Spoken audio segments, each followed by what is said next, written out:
जय हिंद साथियों। फिर से एक बार आप लोगों का बहुत बहुत स्वागत है हमारे अपने YouTube channel Krishna teachers academy में। दोस्तों, आज हम फिर बात कर रहे हैं TGT PGT NBS KBS art का। और ये प्रैक्टिस सेट रहेगा दूसरा, पार्ट दूसरा रहेगा, जिसमें हम आधुनिक चित्रकार के बारे में पढ़ेंगे। इसमें हम 7-8 आधुनिक चित्रकार हैं, उनके बारे में चर्चा करेंगे। महत्वपूर्ण चित्रकार हैं ये टीजीटी पीजीटी में, इनसे संबंधित प्रश्न अक्सर एग्जाम में आते रहते हैं। तो बात कर रहे हैं भूपेन खक्कर की। इनका जो जन्म हुआ है वो 1934 में मुंबई में हुआ था। ये क्या है, एक पॉप कलाकार थे। ठीक है। 1984 में भारत सरकार ने इन्हें पद्मश्री से सम्मानित किया था। प्लास्टिक के फूलों की बुक के लिए आदमी, और जलेबी खाता आदमी, और दुर्जनों की गैलरी, ये क्या है, इनकी प्रमुख कृतियां हैं। ठीक है। प्लास्टिक के फूलों के बुक के लिए आदमी, जलेबी खाता आदमी और दुर्जनों की गैलरी, ध्यान रखेंगे। कैंसर के कारण इनकी मृत्यु जो है 2003 में हो गई। ए रामचंद्रन, ये जो चित्रकार है, महत्वपूर्ण चित्रकार है। इनसे पिछले एग्जाम में करीब 2 प्रश्न इसमें आए थे टीजीटी में। इनका जन्म जो है सन 1935 में कहाँ हुआ था, केरल में हुआ था। ठीक है। कहाँ पर, केरल में हुआ था। शांति निकेतन से इन्होंने कला शिक्षा ग्रहण की है। हम बहुत स्पीड से पढ़ेंगे और आधुनिक चित्रकार के कम से कम 70-80 से अधिक ही चित्रकार हम पढ़ेंगे। लगातार चैनल पर वीडियो रहेंगी। इनकी पहचान चित्रकार, मूर्तकार और म्यूरलिस्ट के रूप में की जाती है। ये प्रश्न महत्वपूर्ण है। ठीक है। जो ए रामचंद्रन है, इनकी जो पहचान है वो चित्रकार, मूर्तकार और म्यूरलिस्ट के रूप में की जाती है। प्रश्न कहीं से भी पूछ सकता है। इनकी प्रसिद्ध म्यूरल है ययाति। ठीक है, जिसे इन्होंने 1986 में बनाया था, जो महाभारत पर आधारित है। किस पर आधारित है, महाभारत पर आधारित है। इसमें 12 पैनल है और 13 मूर्ति स्वरूप है। ठीक है। कितनी, 13। ध्यान रखेंगे। ये प्रश्न जो है महत्वपूर्ण प्रश्न है। इसको एक बार फिर से रिपीट कर देता हूं मैं।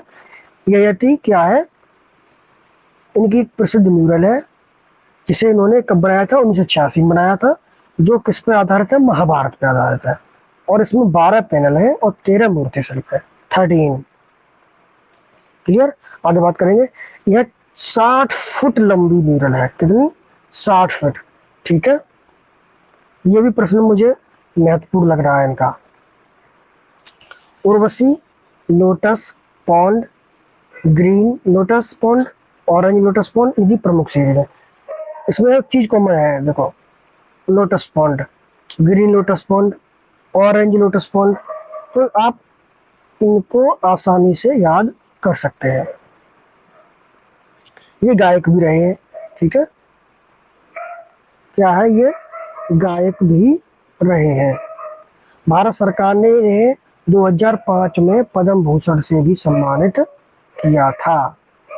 कब, 2005 में। ठीक है। इनकी पत्नी चाइना की थी, जिनका नाम चमेली था। वह भी एक क्या थी, चित्रकार थी। ठीक है। नाम क्या था, चमेली। चिंतामणि कर, अगले हमारे जो चित्रकार हैं वो है चिंतामणि कर। इनका जन्म 1915 में खड़गपुर पश्चिम बंगाल में हुआ था। कहाँ पर, खड़गपुर पश्चिम बंगाल में। उन्होंने कलकत्ता आर्ट कॉलेज से शिक्षा ग्रहण की। अवनीनाथ के ये क्या रहे, शिष्य रहे हैं।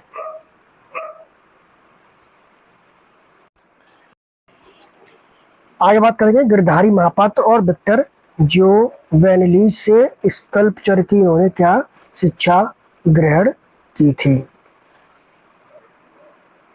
इनकी पहचान मूर्तकार और चित्रकार के रूप में की जाती है। ठीक है। किसके रूप में, मूर्तकार और चित्रकार दोनों के रूप में की जाती है। सन 1974 में भारत सरकार ने इनको पद्म भूषण से सम्मानित किया था। 1974 में, ध्यान रखेंगे।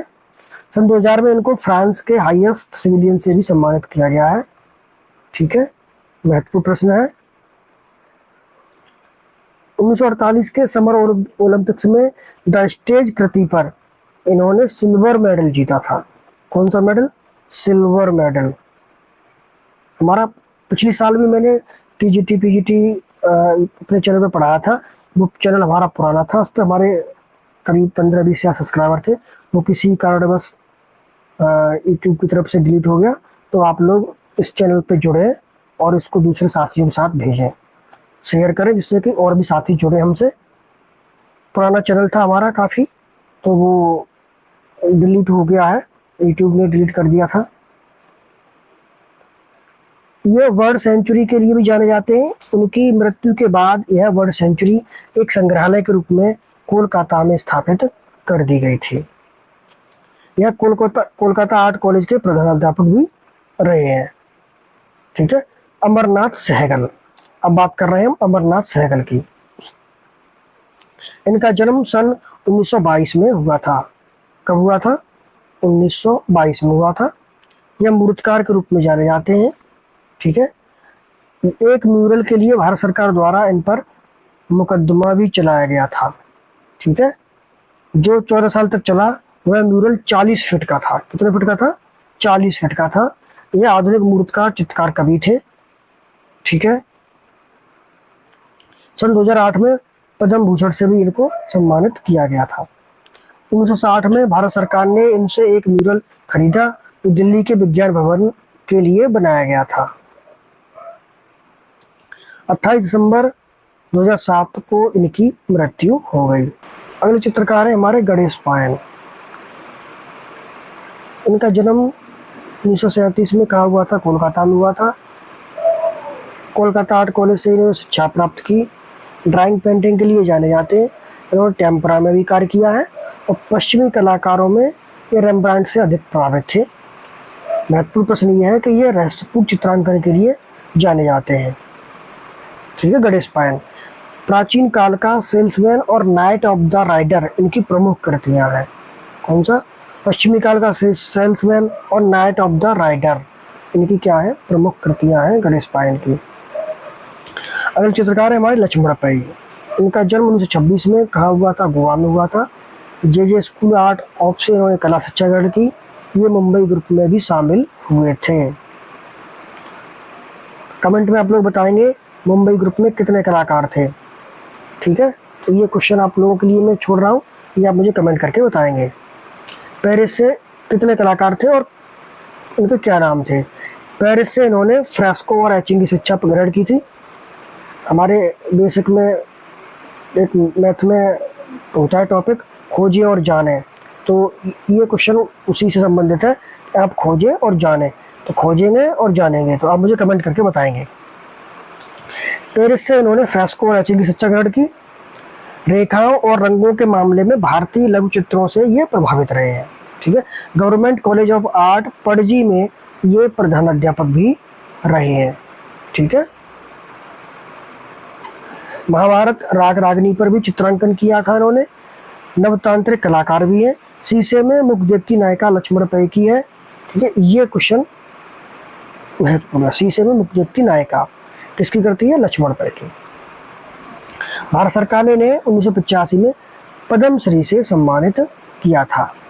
तो आप लोग हमारे चैनल कृष्णा टीचर्स एकेडमी को सब्सक्राइब कर लीजिए और दूसरे साथियों को भेजिए। जो हमारे पुराने साथी हैं, पुराने जो जुड़े हुए थे हमसे लोग, उनके पास ये हमारा चैनल पहुंच जाए। ये नया हमने क्रिएट किया है।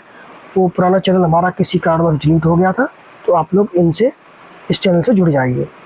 बने रहिए। अगले वीडियो में आप लोगों से मिलेंगे। नमस्कार, जय हिंद, वंदे मातरम।